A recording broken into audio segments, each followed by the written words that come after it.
Chers frères, en cette fête du Saint-Sacrement, rappelons-nous que tout est dit dans l'Écriture, dans la Bible, pour ce mystère du Saint-Sacrement. Tout est annoncé par Jésus. Vous avez des mystères qui sont parfois dits implicitement dans l'Écriture et que la tradition va nous développer. Mais pour le plus beau des sacrements, pour ce mystère incroyable, qu'est la présence réelle de Jésus, présence substantielle sous les apparences du pain et du vin, ce passeport pour l'éternité, ce don de toute la présence du Christ, c'est dit entièrement par les 4 évangélistes, c'est dit clairement et nettement par saint Paul.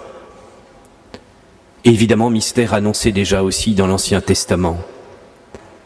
Rarement un mystère n'a autant été clairement explicité par la Sainte Écriture.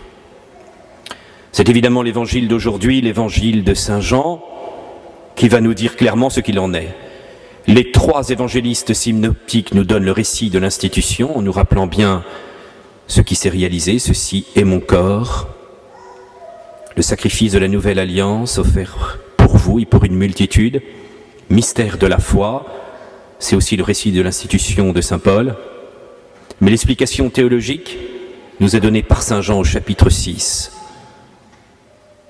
Je suis le pain vivant descendu du ciel. Ce n'est pas comme la manne que vos pères ont mangée, ils sont morts. Mon corps est une véritable nourriture, mon sang est une véritable boisson. Ma chair, c'est pour le salut du monde. Tout est dit. L'actualisation du sacrifice de la croix et la présence substantielle, la transformation de ce pain qui devient le Christ. Le dogme catholique défini clairement au cours de l'histoire, et particulièrement au Concile de Trente, mais aussi par le pape Paul VI, par Jean-Paul II, par le catéchisme de l'Église catholique. La doctrine catholique n'a pas changé sur la présence réelle, sur la transubstantiation et l'actualisation du sacrifice de la croix. Rien n'a été changé par les papes. La vraie doctrine catholique de l'Eucharistie est 2 fois.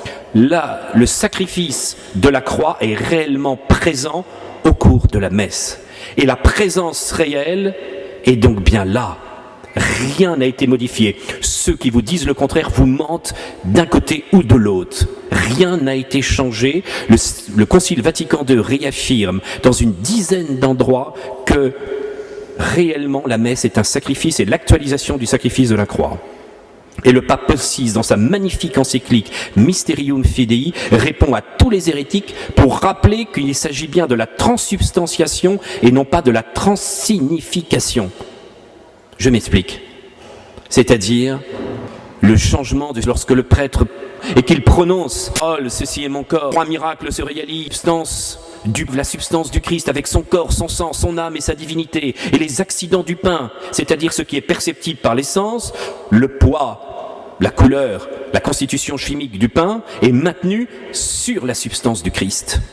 3 miracles en un seul instant se réalisent. Bouleversement de l'univers, bouleversement cosmique, miracle le plus incroyable de toute l'histoire, la plus belle merveille du monde, se réalise à chaque messe. Le testament du Christ est un mystère prodigieux, inouï, que nous comprendrons que dans la gloire du ciel. Alors évidemment, notre monde rationaliste, des membres de l'Église moderniste refusent ce mystère, parce qu'il est trop puissant, il est immense, il faut de l'humilité pour comprendre que la puissance divine puisse se réaliser à travers la réalité de ce pain, de ce vin. C'est vrai qu'il y a un décalage immense entre la puissance divine et ce petit morceau de pain qui est le mystère du Christ. C'est absolument incroyable. Un jour, un théologien que je nommerai pas, dans une université que je ne nommerai pas, me disait « Mais non, on ne peut plus dire cela. On ne peut plus maintenir la transsubstantiation. À Dorothée, dévoté, tout ça est dépassé. Aujourd'hui, nous devons comprendre que c'est la foi du peuple. C'est la foi du peuple qui permet que le signe soit vraiment signe et qui permet d'éveiller notre foi et de croire que Jésus est parmi nous. » Voilà un homme qui était prêtre, qui enseignait à la majorité des diocèses de France une foi hérétique, une perversion de la foi catholique. Il est encore aujourd'hui en place, et voilà comment nos universités, à part une, en Europe, continuent d'enseigner ce qui est un véritable abandon de la foi catholique, un scandale, parce que ça nous arrache à la présence réelle, à la présence du Christ. Voilà ce que depuis 2000 ans, tous les hérétiques ont fini par dévier sur l'Eucharistie. Parce que le sommet de la présence de Dieu, de l'amour divin, se réalise évidemment dans la croix, mais dans le testament de la croix. Dans ce mystère qu'est la présence réelle et l'Eucharistie, on veut nous arracher à cela. Non, la transubstantiation a bien lieu, et donc la réalité du sacrifice de la croix a bien lieu. Sous les apparences du pain, présence substantielle du Christ. Sous les apparences du vin, présence substantielle du Christ, toute la personne de Jésus. Et la séparation du pain et du vin actualise le sacrifice de la croix. Cela est annoncé déjà par Jésus, c'est ma chair pour la vie du monde. C'est le calice de mon sang qui sera versé pour vous et pour une multitude. Jésus vient, c'est non seulement la présence réelle, mais c'est la présence de la croix, l'amour de la croix qui vient pour nous.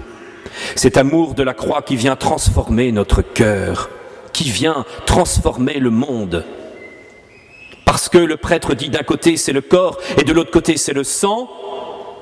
Pourtant j'ai bien toute la présence du Christ d'un côté, toute la présence du Christ de l'autre, mais par cette double parole, il actualise le sacrifice de la croix, car les sacrifices de l'Ancien Testament avaient lieu au moment de la séparation du corps et du sang. C'est quand on égorgeait le petit agneau et quand le sang coulait que le sacrifice était agréé, qu'on faisait l'oblation et cette immolation. Eh bien Jésus, en mourant sur la croix, lorsque son sang coule et que le sang est séparé de son corps, il fait cet acte d'offrande. Mon Père, je remets ma vie entre tes mains. Donc la messe n'est pas que la présence réelle, elle est la présence vraiment du mystère de la croix, de l'essentiel du mystère de la croix. Jésus ne meurt plus, ne souffre plus, mais c'est l'acte d'amour sur la croix. Cette immolation mystique, cette oblation mystique, c'est ça qui est rendu présent à chaque messe. Et lorsque nous recevons l'hostie, c'est non seulement la présence de Jésus, mais nous recevons Jésus dans son amour infini. Jésus, dans le mystère de l'Eucharistie, il se donne à nous. Alors on pourrait se dire, oui, mais est-ce que vous ne faites pas une interprétation un peu trop poussée dans l'Église? Est-ce qu'en fin de compte, ce ne serait pas un discours spirituel et mystique que ce chapitre 6 ? Mon corps est une véritable nourriture. Mon sang est une véritable boisson. Si vous ne mangez pas la chair du Fils de l'homme et si vous ne buvez pas son sang, vous n'aurez pas la vie en vous. Est-ce que ce n'est pas quelque chose de mystique ? Lorsque les Juifs le quittèrent, après que Jésus ait dit ce discours, lorsque Jésus prononce ce discours et ces hommes qui disent « Mais comment peut-il nous donner sa chair ?» On est encore dans un contexte où il y a des sacrifices sanglants dans les peuples autour, où les gens mangent de la chair réellement. Vous savez très bien que dans l'histoire des religions, le sacrifice est souvent humain suivi d'une mendication. C'est pas très glorieux dans l'histoire de l'humanité, mais enfin, l'histoire des religions n'est pas une histoire toute douce et toute gentille. Ou même dans des cultes païens comme le culte de Mitra, où on égorge le taureau et on se précipite sur son sang, sur sa chair. Jésus a préféré risquer que l'on interprète de manière littérale. Et d'ailleurs, on traitera les chrétiens d'anthropophages. Vous le savez bien dans les premiers temps du christianisme. Jésus a préféré le risque d'une interprétation littérale plutôt que de donner une interprétation uniquement spirituelle qui aurait pu faire oublier la présence réelle. Oui, c'est ma chair pour la vie du monde. Ça vous étonne, ça vous scandalise, tant mieux. Bon, il ne dit pas comme ça, mais c'est moi qui vous le dis comme ça. Ça vous scandalise ? Oui, eh bien il faut que vous soyez scandalisés parce que c'est un miracle incroyable. C'est un miracle incroyable, c'est vraiment cette chair livrée. Jésus, à ce moment-là, montre bien une identité entre lui-même, la chair, et ce pain. Une identité absolue, dont l'interprétation parabolique n'est pas possible. Et quiconque connaît l'hébreu ou le grec s'aperçoit de l'identité absolue. Le fait que les 3 évangélistes synoptiques en parlent, le fait que le 4e nous donne toute l'explication, on ne peut pas se détourner de ce mystère. Nous devons donc croire que cette chair est vraiment pour ce salut, que c'est vraiment l'identité avec le mystère du Christ. D'autant plus qu'en araméen, si vous prenez véritablement le terme manger la chair et boire le sang, l'interprétation spirituelle ou secondaire ou morale veut dire en araméen haïr. Ouais, je mange ta chair. Si je mange ta chair, ça veut dire je te hais en araméen. Donc, ça aurait été un non-sens de la part du Christ en araméen de faire une interprétation spirituelle de manger ma chair. Exprès, il provoque en montrant bien qu'il s'agit d'un sens littéral.